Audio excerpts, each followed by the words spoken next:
Fala pessoal, tudo belezinha? Aqui quem fala é o professor Yuri e hoje vamos para mais uma aula de geometria analítica. Antes de tudo, eu gostaria de te pedir, se caso tu ainda não seja inscrito no canal, por favor, se inscreva, é de graça, te ajuda e me ajuda, porque assim tu vai seguir assistindo a nossas aulas e recebendo elas conforme eu vou postando toda terça e quinta-feira. E caso essa aula te ajude ou que tu tenha gostado, deixa teu like que também me ajuda a disseminar muito mais ainda essas aulas aí pelo YouTube afora, tá bom? Então, bora lá. Depois que a gente viu as operações sobre os vetores, né, a soma, a multiplicação por escalar, a gente também viu o que propriamente é um vetor ortogonal. Lembre que o ortogonal é aquele vetor em que quando eles se interceptam, eles formam um ângulo de 90 graus. Hoje a gente vai ver os vetores no plano, como eles funcionam no plano, né? Então, considera dois vetores, o V1 e o V2, não paralelos, representados com a origem no mesmo ponto. Muitos dos desenhos que a gente viu nas aulas passadas. Sendo R1 e R2 as retas contendo esses dois representantes. E sejam, né, esses 6 vetores aqui, representados na próxima figura que a gente já vai ver. E a gente tem essas 6 expressões, esses 6 vetores resultantes, que são o quê? Quando eu misturo multiplicação por escalar e soma de vetores. Por exemplo, aqui, ó, 5 vezes esse vetor, 4 vezes esse vetor, e eu ainda estou somando. Então eu estou agora fazendo meio que, imagina, um caldeirão de operações, tá? Que significa, eu joguei lá dentro todas as informações que a gente já estudou, e agora eu estou ainda aprofundando um pouco mais. A gente está fazendo, né, construímos a base, agora vamos cada vez mais para o alto, vamos subir cada vez mais. Então, vou mostrar para vocês como a gente consegue representar esses 6 vetores no plano. Olha aqui comigo, ó. O vetor U, 5V1 mais 4V2. Então eu tenho que andar 5V1, 4V2, pela regra do paralelogramo, este aqui é o vetor U. Vetor V, menos 2V1, aqui, 3V2, aqui, pela regra do paralelogramo, esse é o vetor V. Vetor W, menos 4V1, menos V2, este é o vetor W. Vetor T, 3V1 e menos 2V2. Então, este é o vetor T. Vetor X, 4V1. Onde está o 4V1? Esse aqui é o 5, então aqui é o 4V1. Só que 0V2. Então eu não tenho nada para cima, então é só esse aqui em cima do eixo X. Y, 0V1, então não tem nada em cima. 2V2, então, aqui. Tá bom? Por que eu sei que aqui é 2V2? Porque aqui é V mais V mais V. Então, 1, 2, 3. Então esse é o vetor Y. Então a gente consegue representar todas essas junções de multiplicação e soma de vetores no plano total. Tá bom? Então, tendo isso em mente, a gente vai pensar o seguinte. Como a gente misturou dessa forma, eu consigo garantir para vocês que só existem dois números, A1 e A2, que fazem com que esse vetor V1 exista. Não existe nenhum outro número que faça isso. Existe somente estes dois números, eles são únicos, tá bom? E para essa forma aqui, a gente dá um nome. A gente diz o seguinte, quando a gente pega um número, multiplica por um vetor e soma ou subtrai por outra multiplicação de vetor, a gente chama isso de combinação linear, porque a gente está combinando uma forma com a outra, né? Olha aqui comigo, ó. Estou combinando isso com isso. Estou fazendo essa combinação. E se tu lembra lá das aulas de análise combinatória, combinação não importa a ordem, eu posso fazer primeiro esse, depois esse. Então, estou combinando possibilidades. Então, por isso a gente tem uma combinação linear. Por que linear? Porque são vetores lineares, não tem nenhuma componente não linear aqui. Então, com isso, esses dois vetores, eles formam uma base desse plano, tá bom? Então, o que é uma base? São os dois vetores, uma parte que representa o plano.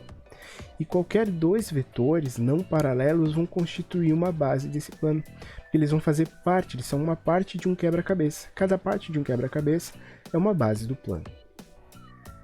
Uma das bases que a gente mais utiliza são as bases ortonormais. Parece muito com o nome ortogonais que a gente já viu, lembra? E elas são realmente muito parecidas, só que elas têm um detalhe. Vamos ver o que é? Bases ortonormais têm que ter duas condições.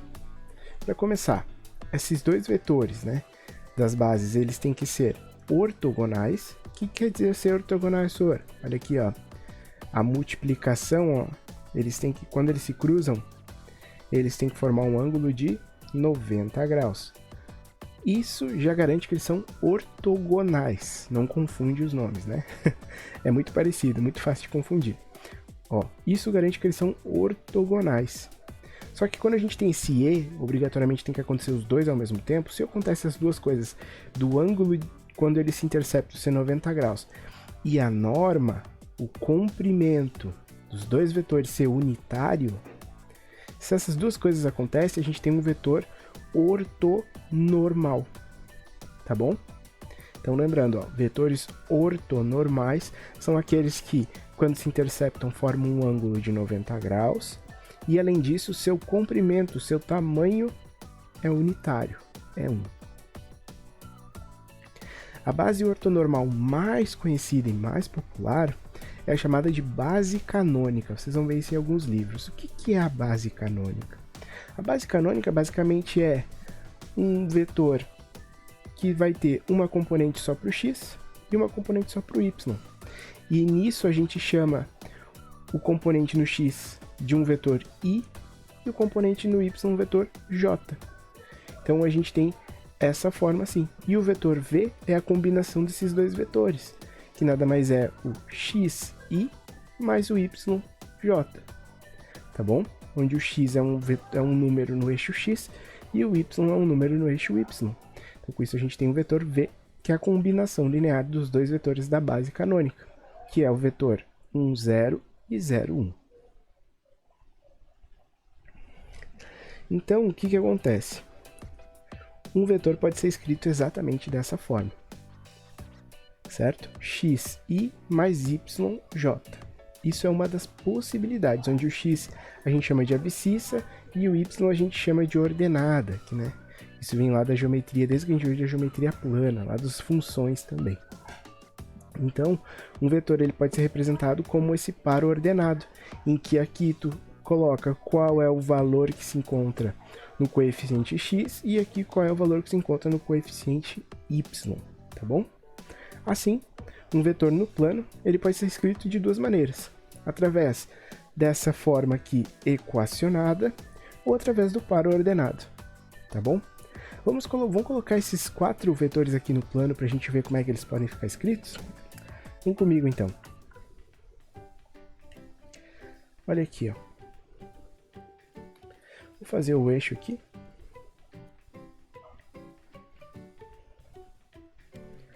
X e y. Eu vou chamar aqui, ó, esse vetor aqui, o A. Como que a gente pode escrever o A? O A pode ser o vetor V, que é 3i menos 5j, onde o i representa onde ele vai andar no x e o j no y. Ou esse vetor aqui pode ser escrito como par ordenado 3i menos 5, onde ele vai andar aqui, ó, representa a componente x ou a componente i, e aqui a componente y ou a componente j. Então ele vai andar 5 unidades aqui na componente x, 3 unidades na componente x e menos 5 unidades na componente j ou y. Então o vetor o A é exatamente este vetor aqui, certo? Vamos ver ali o outro, o B. Deixa eu botar até aqui, né? Vetor A. Esse aqui é o vetor A. Agora o vetor B. A gente pode escrever que o B é igual a 0 vezes i mais 3 vezes j. Lembra quando a gente tem o quê? Ó? A gente tem um escalar, né? Um número 0 multiplicando já dá o vetor nulo. Então a gente nem precisa colocar ele, mas dessa forma a gente consegue enxergar melhor. Porque o vetor b ele pode ser escrito como 0 e 3. Então o vetor b vai estar em x igual a 3 e y igual a 0. Ele vai estar exatamente sobre o eixo x. Tá bom? Vamos resolver ali o item ali, o vetor c.